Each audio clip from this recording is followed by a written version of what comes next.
ये आदरणीय मुल्कदास साहिब जी ये अरोड़ा जाति में किसान थे, यानी खेती करते थे, बहुत बड़े जमींदार थे।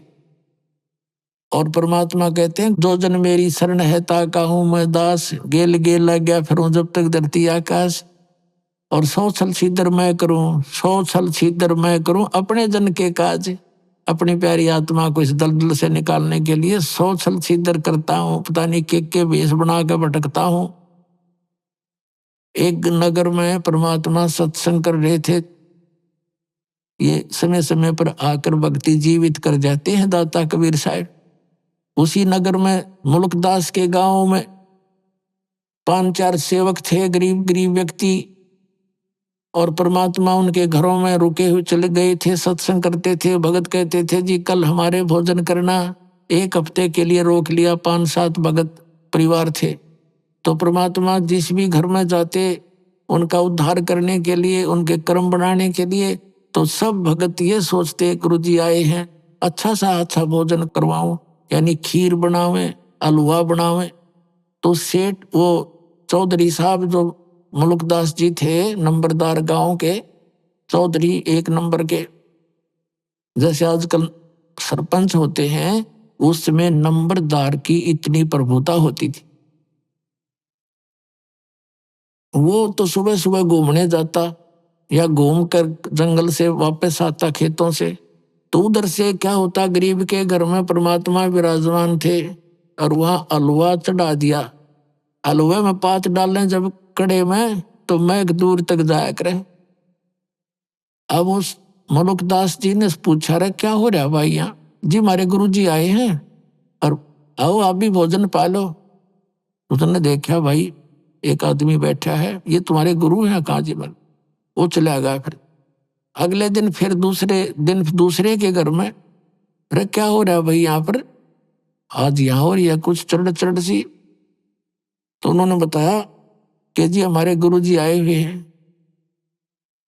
तो कुछ लोग कहने लगे उस मुल्कदास को कि भाई नंबरदार, गांव में एक ठग आया हुआ है, इन श्रद्धालुओं को लूट रहा है, अच्छे बढ़िया खीर हलवे खाता है और भाई करके काम करता नहीं, नबी लूट रहा है वो। मुल्कदास वैसे तो भगत आदमी था, लेकिन यह चौधर बहुत बुरी होती है प्रभुता। अब वो मुल्कदास जाकर के उस घर में प्रवेश हुआ जहां परमात्मा विराजमान थे। और परमात्मा कबीर जी से कहने लगे, ए भाई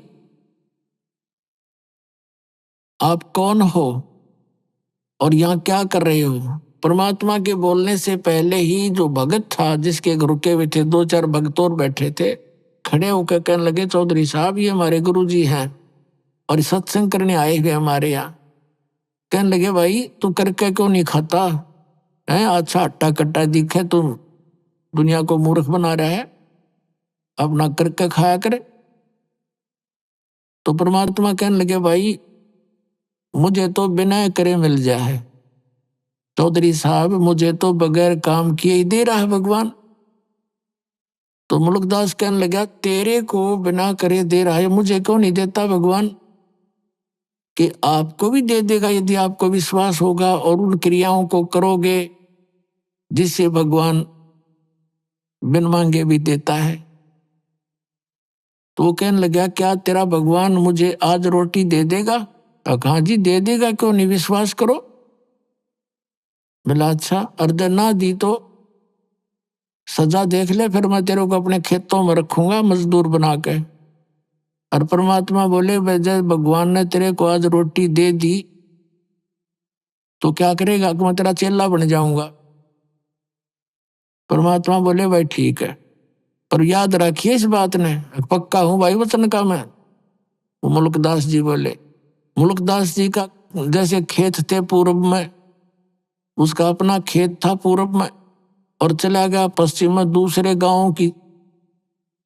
गांव की सीमा में। वहां एक पेड़ के ऊपर बैठ गया जाकर, अब देखूंगा या मैंने कौन खाना खिला देगा। अब क्या हुआ, ये गडरिये होते हैं बकरी भेड़ पालने वाले, उनका कोई त्योहार था। उन्होंने सलाह बनाई कि भाई इस वृक्ष के नीचे खीर बना लो। एक आधी गायें भी उनके साथ थी लागड़। हम इतने बकरियां चराते हैं, वो बकरियां चराने के लिए, गाय चराने के लिए आगे को ले गए काफी दूर, और एक दो भगत की सेवा लगा के वो वहां उसी वृक्ष के नीचे खीर बनाने लग गए। उन्होंने लकड़ लुकड़ तोड़ के चूल्हा बनाकर और वो खीर बना दी। खीर बन चुकी थी, इतने में क्या देखा उन्होंने कि कुछ घोड़ों पर व्यक्ति आ रहे हैं, दूर से धूल उठ रही है, तेजी से दौड़े आ रहे। उनको पता होता था जंगली लोगों को कि इस तरह की जब कोई आता है वो डाकू होते। वो भाग के डर के बनी बनाई खीर छोड़कर वो वहां भाग गए अपने मित्रों के पास, जहां उनके दूसरे बकरियों वाले थे। तो उधर से वो घोड़े वाले आकर, बड़ा बढ़िया वृक्ष था उसके नीचे वो खड़े हुए, रुक जाओ थोड़ी देर। या एक कहने लगा, इसमें क्या बना रहा है, ये क्या है देखियो। उनका सरदार बोला, उनका मालिक बोला, मुखिया। एक डाकू नीचे उतरा, जी इसमें तो खीर है। वो समझ के डरता भाग गया होगा कोई तुम्हारे को देख कर, और खीर बना रखी तो भाई। और कहने लगे दूसरे डाकू के, उस्ताद भूख लग रही है, ला खा लिया इसने। एक उनमें समझदार साहब बोला, अरे भाई कदे कोई जहर मिला गया हो, कोई साजिश हो, किसी ने खिला के देख लो। उन्हीं में से एक बोला, भाई वो कहाँ गया होगा, यहीं की तो छुप रहा होगा, तो ढूंढ लो उनने और उसी को खिलाएंगे। अब वो देखा इधर उधर, बोझड़े आसपास के झाड़ों झूड़ों में, एक ने ऊपर देखा, अगर वो बैठा। उन्होंने सोचा डरता चढ़ गया ऊपर यो। तो उन्होंने कहा, भाई नीचे आ जा, कौन है तू। वो कहने लगा, ना मैं नहीं आऊं नीचे। उसने जो ना बेरा था डाकू है, उन्होंने सोचा कोरा चलते होंगे। तो कहने लगे, उनका शक हो गया कि भाई वो गड़बड़ है कुछ ना कुछ, नीचे क्यों नहीं आता, नीचे आव है तेरे मारे गोली। जब उन गोली दिखी, जब आप सट दे ही नीचे, मारेंगे तो भाई। 1 मिनट में नीचे बैठ के, बोलो जी अब ये खीर खा। उसने एक गाल के थोड़ा सा ऊपर तो ढक्कन सा था, उसमें खीर गाल दी, अब खा। इसने बोला कति नहीं खाऊं। अब वो उसकी प्रतिज्ञा टूटे, नू नाटे। उनका पक्का शक हो गया कि बदमाश कुछ ना कुछ गड़बड़ कर रहा है इसमें। दो मारे जूत और लात मारी, खा बैठ के। अब उसने सोचा ये गढ़ेंगे और गणा पीटेंगे। उसने वह खा ली और खा के एक मारी लात, 1 घंटा बैठाए रखा, अग मरेगा तो मर लेगा। जब देखा ठीक ठाक है, उसने कहा, जी वैसे कोई और बात थी, और ये तो कोई और बनावे थे, वो भाग गए डर के। तो बोला तो भी भाग यहाँ से, उसका मारी लाते को भाग लिया। फिर उन्होंने खीर खाई या ना खाई दूसरी बात। तो उसने जब वो देखा कि ये तो डाकू है, और उनने मारे उसका लात, और घना डर गया मुल्कदास। हरने करे कबीर साहब को, हे फलाने के गुरुजी, जिसके घर में वो रुका हुआ था, उसका नाम लेके ए धनपत के गुरुजी, आज मेरी जान बचा दे, मैं तेरा चेला बनूंगा पक्का। अब मालिक ने उसकी फटक भी काटनी थी और वो वहां भी बरवानी थी।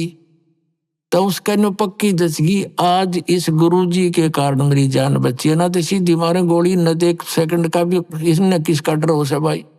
तो वहां से लेकर सीधी सुरती लाई उसने, जान बची, लाखों पाए, और परमात्मा के चरणों में आके गिर गया और बैठ के रोए। परमात्मा बोले, चौधरी साहब भगवान ने कुछ करी सेवा। बोला, जी आपका भगवान था, मर मर खीर खिलावा है।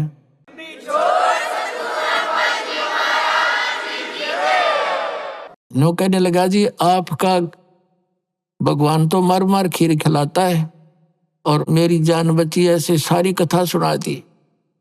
तो परमात्मा कहते, ये सब खेल हमारे किए, हमसे मिले सो निश्चय जी।